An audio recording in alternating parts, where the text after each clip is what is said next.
Starting out in a community in around 370 AD, a rural Roman-controlled location filled home with tough upbringing. The boy growing tough with bewildering conflicts, strict parents, yet good friends.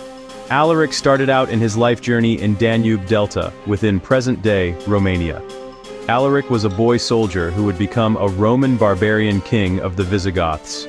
Growing up under the Roman territory, Alaric was thrusted into military service as a mercenary of the Roman Empire.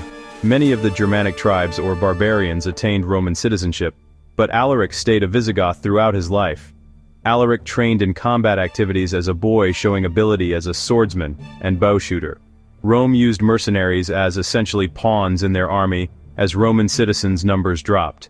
The invasions of Germanic and Asiatic tribes from the 3rd century AD, wanting to plunder Rome's wealth.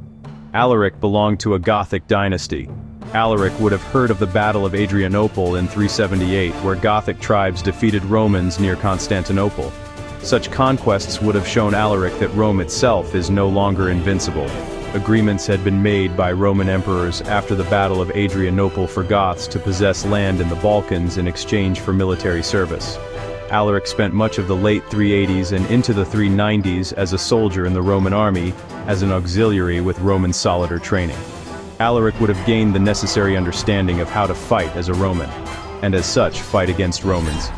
Alaric by the early 390s was a commander of large divisions of Gothic warriors, in service of Roman Emperor Theodosius. During the Battle of Frigidus River in September 394, Theodosius defeated a challenger to his rule.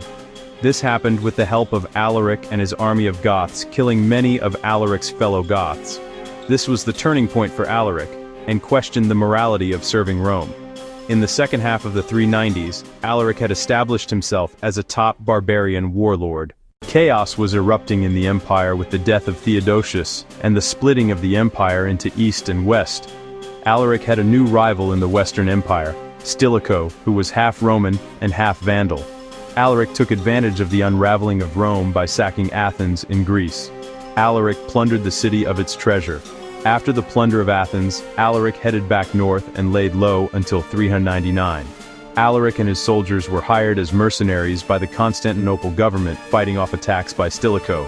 Alaric and his soldiers were hired essentially as Rome's pawns. Alaric still carried on despite knowing was being used.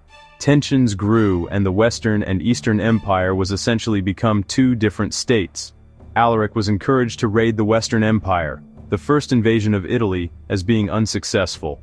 In 406 and 407, large waves of barbarian hordes across the Rhine frontier into Western Germania and Gaul occurred. Alaric moved into the province of Noricum and conquered the whole territory. Alaric had a ransom of 4,000 pounds of gold, or he would invade the whole of Italy. The Roman Senate agreed to the demand. Alaric stayed in Noricum, where he could continue to prepare to invade Italy or Balkans at short notice if his demands are not met. Alaric stayed motivated.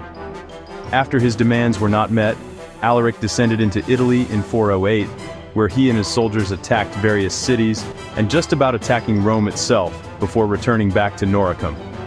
After his demands were further not met, the next phase began.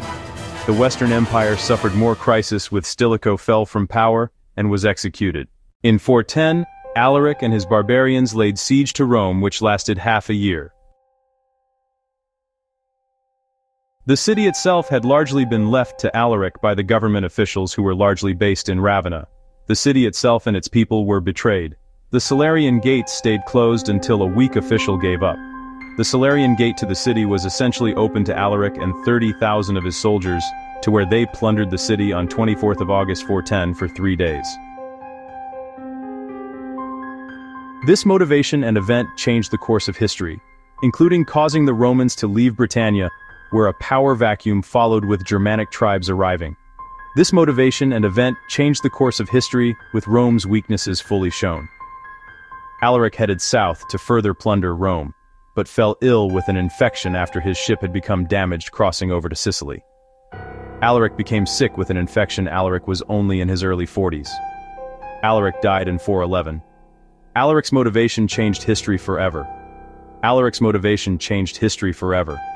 Alaric's motivation, whatever the morality, showed the power of the individual and their motivation. Alaric's motivation changed history forever.